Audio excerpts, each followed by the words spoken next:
Hello बच्चों, let us read this question. This question says assertion A, equivalent mass of H3BO3 and Na3BO3 are m by 3.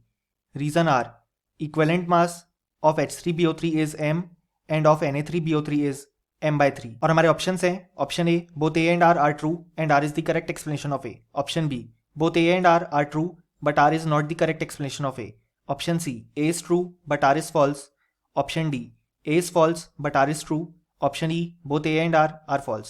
सो इस क्वेश्चन में हमें assertion given है कि जो इक्विवेलेंट मास है H3BO3 का और Na3BO3 का वो m by 3 है और इक्विवेलेंट मास जो H3BO3 का है वो m है और Na3BO3 का है m by 3. ये हमें रीज़न कहता है. सो इस क्वेश्चन को सॉल्व करने के लिए हमें जो की कंसेप्ट रिक्वायर्ड है वो है कॉन्सेप्ट ऑफ इक्विवेलेंट मास. सो यहाँ पे जो हमारे पास इक्विवेलेंट मास होता है उसका फॉर्मूला होता है that it is equal to atomic या basically molecular mass upon the N factor. और यहाँ पे एन फैक्टर को हम अलग तरीके से निकालते हैं डिपेंडिंग अपॉन दी मॉलिक्यूल. सो सबसे पहले अगर हम देखें तो हमारे पास जो पहला मॉलिक्यूल प्रेजेंट है वो H3BO3 जिसको हम बोरिक एसिड या बेसिकली ऑर्थोबोरिक एसिड बोलते हैं. सो इसके लिए जो एन फैक्टर की वैल्यू होती है वो होती है इसकी बेसिसिटी.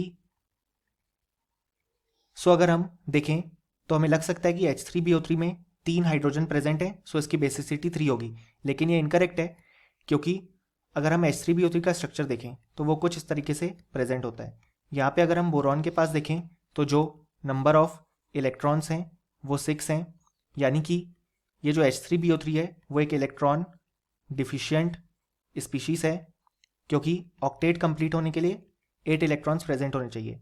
सो अब क्योंकि ये एक इलेक्ट्रॉन डिफिशिएंट स्पीशीज़ है तो ये as a Lewis acid act करेगी, यानी कि ये एक्सेप्ट करेगी lone pair of electrons from an atom.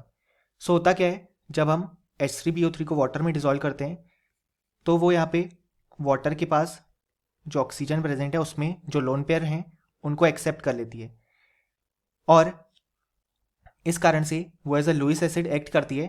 सो अगर हम इसकी रिएक्शन देखें वाटर में तो H3BO3 को जब हम वाटर में पुट करते हैं तो वो ऑक्सीजन से लोन पेयर एक्सेप्ट करती है, मतलब बेसिकली जो बोरॉन है वो ऑक्सीजन से लोन पेयर एक्सेप्ट करता है और हमें फॉर्मेशन देखने को मिलता है BOH माइनस आयन का और एक H+ आयन या बेसिकली एक H3O+ या हाइड्रोनियम आयन रिलीज होता है. अब यहाँ पे जो ये H+ आयन रिलीज हुआ वो बोरिक एसिड का H+ नहीं है. होता क्या है कि जब ऑक्सीजन बोरॉन को इलेक्ट्रॉन डोनेट करता है तो ऑक्सीजन के ऊपर पॉजिटिव चार्ज आता है. सो ऑक्सीजन के ऊपर पॉजिटिव चार्ज अनस्टेबल होता है, सो इसलिए वाटर मॉलिक्यूल में से एक H+ रिमूव हो जाता है. इसलिए हम बोलते हैं कि हमारे पास जो ये बोरिक एसिड है वो as a weak monobasic acid की तरह एक्ट करता है क्योंकि यहाँ पे जो प्रोटॉन रिलीज हो रहा है वो केवल एक हो रहा है, वो भी बोरिक एसिड का नहीं है. जब वाटर उस पर अटैक करता है तो उसके कारण एक H+ रिलीज होता है. सो इसके लिए जो हमारे पास एन फैक्टर आता है यानी कि बोरिक एसिड के लिए जो एन फैक्टर आएगा वो आएगा 1. सो बोरिक एसिड के लिए हमारे पास जो इक्विवेलेंट मास हो जाएगा वो जाएगा m by 1 या बेसिकली m. अब अगर हम यहाँ पे नेक्स्ट स्पीशीज़ देखें तो वो है Na3BO3.